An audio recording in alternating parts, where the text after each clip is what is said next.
Manière d'investir en bourse dans cette vidéo, juste derrière le générique.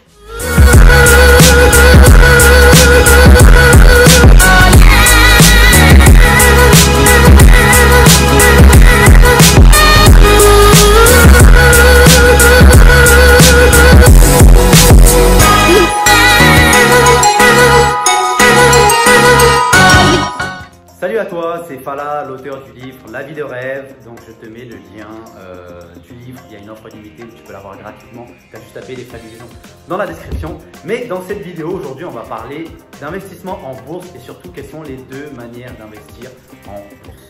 Okay, juste avant qu'on entre dans le vif du sujet, trois petites choses à faire. N'oublie pas de t'abonner sur le bouton ici, de mettre un like à la vidéo pour que les autres personnes comme toi puissent tomber sur cette vidéo. Et surtout, n'hésite pas à partager un commentaire, que ce soit un commentaire sur la vidéo ou de poser une question sur toi, de quel genre de revenus complémentaires tu aimes, l'immobilier, la bourse ou les business en ligne. Ok.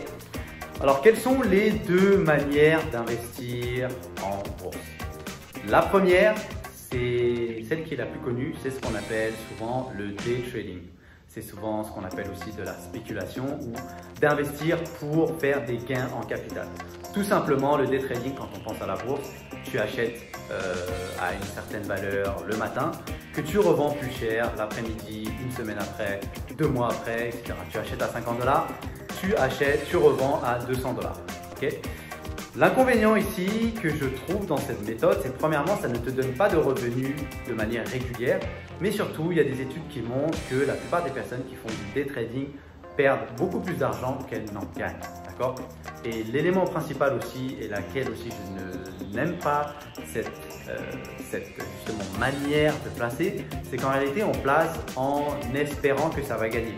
C'est sûr qu'il y a des compagnies, on sait que ça va monter, mais en réalité, il n'y a rien qui nous assure qu'on va gagner le revenu, d'accord? Et le pire, c'est que pendant 2, 3, 2 ans, 5 ans, 10 ans que tu gardes cette valeur, tu ne touches pas d'argent. Voilà. La deuxième manière, c'est plus une manière de type investisseur. C'est-à-dire que là, cette fois, quelle que soit la valeur qu'elle monte ou qu'elle descend, toi, tu touches des revenus, que ce soit au mois, au trimestre, à l'année ou au semestre. C'est ce qu'on appelle investir pour recevoir des dividendes. Et là, on n'investit plus pour un gain en capital, mais on reçoit pour recevoir des loyers d'une compagnie. Okay? Donc là c'est vraiment un peu comme de l'immobilier locatif. Tu as une compagnie qui te reverse une partie de ses dividendes et là qui te paye régulièrement, quelle que soit la valeur de l'action.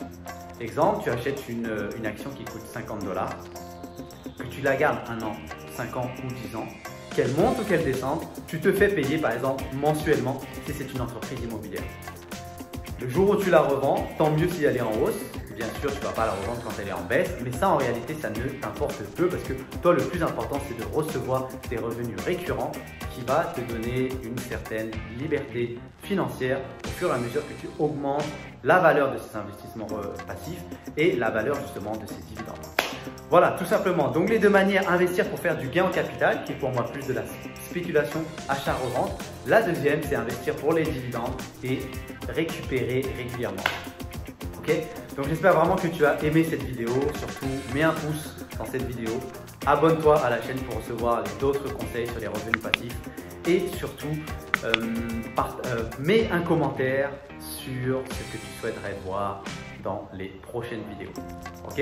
Il y a un programme justement que j'ai créé qui s'appelle Placer Gagner où je t'aide à toucher des revenus boursiers en moins de 60 jours. Tu peux cliquer encore dans la description. Il y a vraiment tout, le livre, les programmes de bourse, les conférences en ligne que j'avais faites, des rediffusions.